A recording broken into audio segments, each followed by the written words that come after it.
What is school for? Feel free to call me slow, but I spent 16 years going to school, and I still don't know. When I finished, I didn't know how to do my own taxes, purchase a home, or apply for a loan. I didn't know a thing about investments, building credit, or getting a job. I graduated at the top of my class, and what did I have? This fancy diploma to sit at home with my mom. But luckily, they did teach me some important skills like factoring trinomials and how mitochondria is the powerhouse of the cell. I'm so happy I remember the Pythagorean theorem, because it helped me a lot. Okay, I'm lying. Let me stop. Because all the stuff they taught me, truthfully, I forgot. Mom, remember when you would ask me, what did you learn in school today? And I would say, nothing much. I wasn't being modest. The truth about it, Mom, is I had already forgotten. And it's not just me. Millions of students sing the same song. How many of you guys avoid eye contact with the teacher to try not to get caught upon? Afraid to raise your hand for fear of being wrong, which proves that school isn't an environment for learning or building up the intellect. It's just a game you play for grades and how many A's you can collect. But I guess what do you expect when the most commonly asked question in class is this gonna be on the test? Is this gonna be on the test? See, if school put learning instead of testing and memorizing as the top standard, then the letter F would not stand for failure. It would stand for find another answer. And if school was really interested in our personal and academic success, students would wake up later, have more freedom, and homework a lot less. And that's not my opinion. This conclusion has been scientifically tested and proven. And any teacher that doesn't believe me, feel free to check my works cited page to inspect. Oh, and I did it in MLA format because I know that's all you will accept. See, students would get more benefit from an extra hour of sleep than putting them through the torture of an extra essay, reading 150 pages, doing problems 1 through 60 on the worksheet, and having 3 projects due by the end of the week. Not only is it pointless pain, but it's also dim-witted, because we get so much work, but they don't teach the time management skills to deal with it. See, in school, we are controlled by bells. We have to learn in rooms with the feng shui of a prison cell. We have to ask permission to relieve bodily functions, but not before the teacher asks a million questions like, why didn't you go before class? I'm sorry, my bladder is kind of on its own schedule and it's not always timely. See, teachers always say, use your time wisely. But that never made sense to me. Because these 6 cruel hours of our lives we call school might literally be the worst use of time management ever in history. Think about it, the traditional teaching method is foolish. No, it's useless, multiplied by the square root of stupid.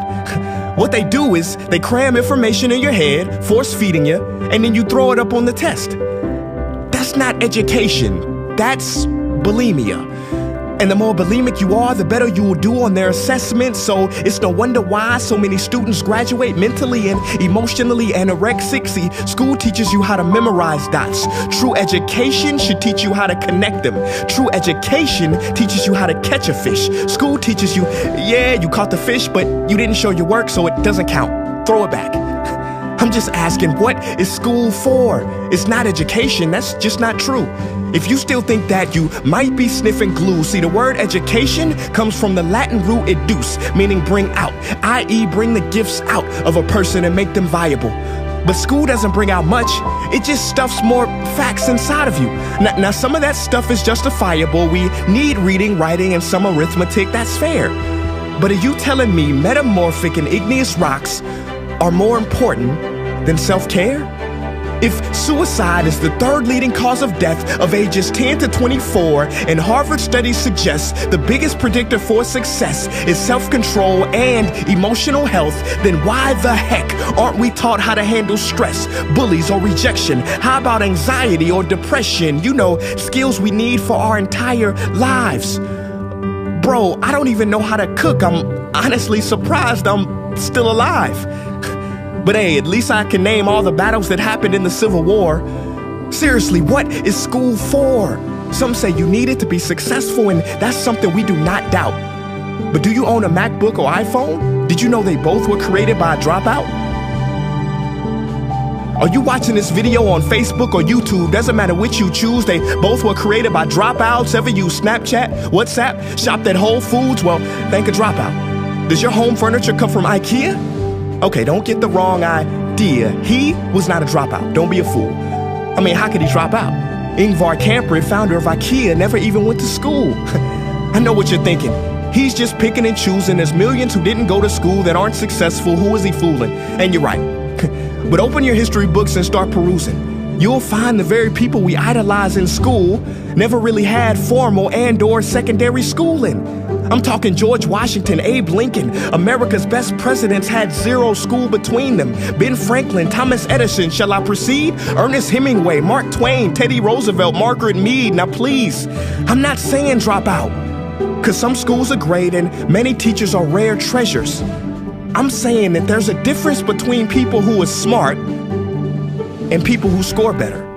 I'm saying that your future is something that no test will ever measure, even if that test begins in 3 letters like SAT, ACT. It's BS if they say those determine your LIFE.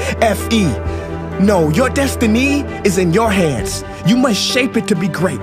So don't expect school to open doors, because it's more likely to slam them in your face. Sometimes I wonder about all the dreams lost in school and how much potential goes to waste. If it wasn't for music and YouTube, then I would have been just another lost case. Everybody watching this, please, close your eyes. Imagine a child sitting in the back of some teacher's class in some town. He never raises his hand, he fails most of his classes, but inside of him, there is a passion. And if nurtured and brought out, will lead him to discover the cure for cancer. But you see, I'm afraid that that child's gift will never come out. He will never win the Nobel Prize award because in class he was ignored and his worth was judged only by his scores. So teachers, principals, parents, advisors, and students, I ask one more time, what is school for? So we're just gonna ask you a few questions, okay? Yeah. Or like 2 questions. How did that video make you feel? Like it's facts. I don't know. Like it's all. Yeah. I don't know. Like, kind of makes you feel like I want to do better. Yeah. Like, it kind of makes you want to feel like do better. It made me question, like, what school is for. You know, he was spitting some facts still. I'm not gonna lie. It was like, it's sort of like you start to think, because then you realize like what he was saying, like WhatsApp and Instagram and like all like the iPhones too, they're created by dropouts. So you're like really thinking, do you really need to go through all this school to actually like make money and have a living? I've always agreed with this, like with this concept, that I'm not gonna say like school is pointless, but like that school is pointless. Like that there's no like reason to be here. The part I really could like relate to is when he said about how his mom would ask him like, what did you learn at school? Well, I could relate to it because a lot of subjects I feel like I'm learning things that I'm never gonna use in my life, but I also believe that knowledge helps you like be creative. It really kind of brought me to an open mind type of mindset. Like, sure, I don't really learn things at school, I kind of just do them.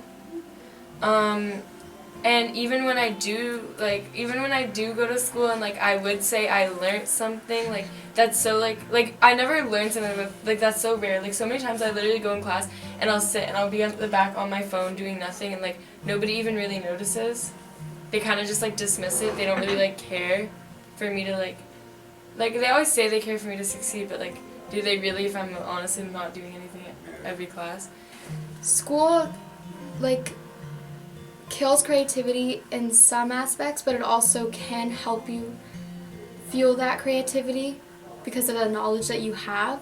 But I feel like some of these subjects or these teachers don't recognize your strengths. As soon as you don't get a good mark on test, that's it, you're not good at this subject. And I feel like a lot of students, their favorite subjects are the ones that they're doing good in because like they feel like the teacher like recognizes them. I'm doing like one like online class, like one e-learning class, and I'm learning so much more on that than I am in any of my classes. Yeah. Because like it like forces you to actually do it and like read the stuff. I'm doing it like on psychology and stuff, which is Yeah, I think did that stuff last is like year, good so- to know. Yeah. But like it's like way better than like once a week I'll have like a serious class. Yeah. What do you think school is for? School is to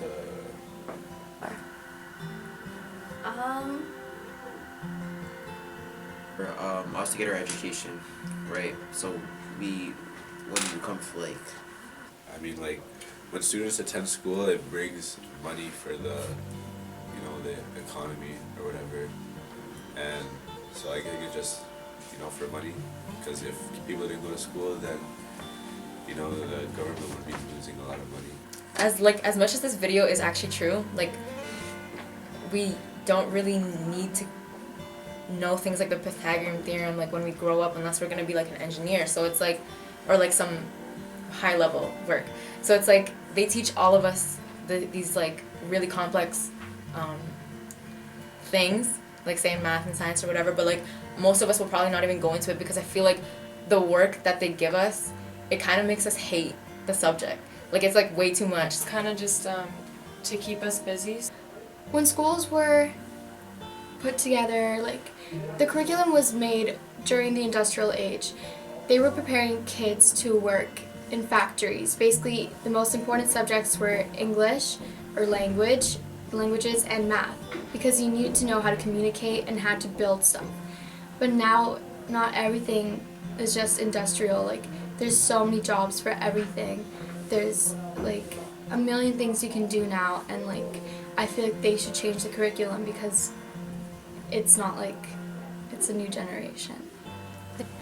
You know, I guess they're trying, like, they say they're trying to prepare us for, you know, real life or whatever, but I don't think anything can really, like, prepare you for it. You have to just, you know, just do it on your own, and, yeah, just... I think school is a pastime for kids from the ages of 4 to 18, and if you really want to continue their education, you would go on and continue into university and college and all that post-secondary education. It's to help you learn like mathematical stuff and scientific stuff, I guess. Careers don't just start out of nowhere. Like if you want to be a doctor or like something like service, you have to go to school. So it's not useless. Like there's obviously a purpose for school, but at the same time I kind of get what he's saying because I kind of relate to that.